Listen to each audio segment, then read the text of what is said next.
UN Council, and I'm here to talk to you about the very significant global problem we all face in Africa and the rest of the world, and that is the issue of climate change. I want to discuss that, the challenge that presents to the world, and especially in Africa, and what's being done about it. Maybe mention a little bit about what happened at COP27, the recently concluded conference on climate change, and then also talk about the role of art in contributing by fashioning solutions, or fashioning consciousness about the challenge that we need to have on climate. So it's climate change is a huge problem facing every part of the world, but Africa in particular. 17 of the 20 most climate vulnerable countries come from Africa. So Africa has 20% of how issues resolved, and must have a huge voice in it as well. And I think it is going to have that voice.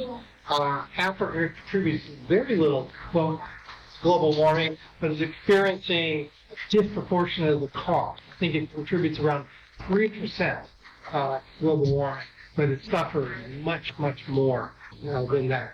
And I want to talk now about some of the things that we're working with African countries, the United States, and our other developed country partners in Europe especially, but also in Asia, to assist Africa in combating this plague of climate change.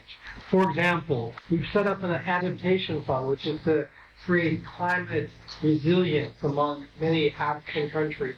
And we've funded that now with $1 billion recently. So that will help countries implement climate change plans to find clean energy and to adapt to some of the problems that climate change is creating, especially more extreme weather, more floods, more droughts that we're seeing across the continent, but also in other parts of the world as well. And then Africa obviously is going to be a huge center for clean energy.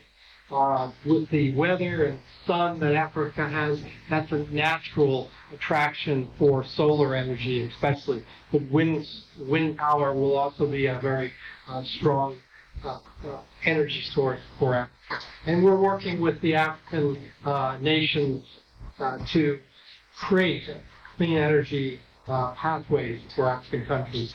For example, just the other day, our Secretary of State Blinken at the U.S. Africa Leaders Summit in Washington, D.C., announced a new $290 million U.S. commitment to Power Africa, which is already reaching 165 million people in Africa in terms of providing them with new energy sources.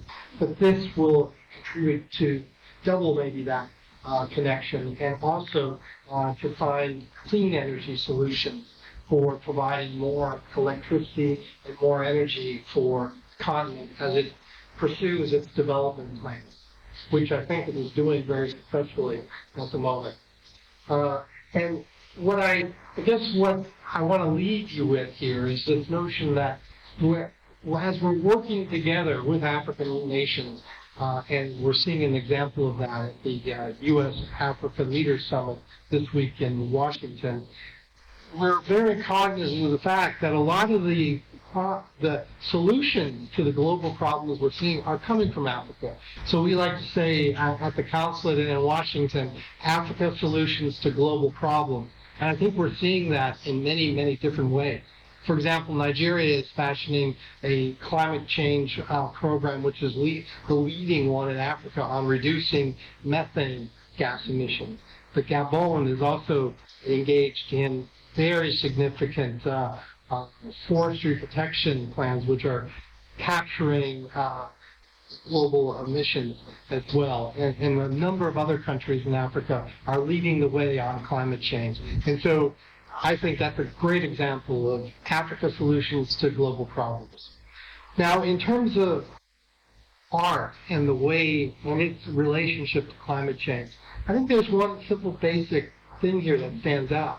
Art is a mode that is universal. It cuts across cultures, it cuts across countries, and it speaks to the heart, it speaks to the soul of anyone who sees it.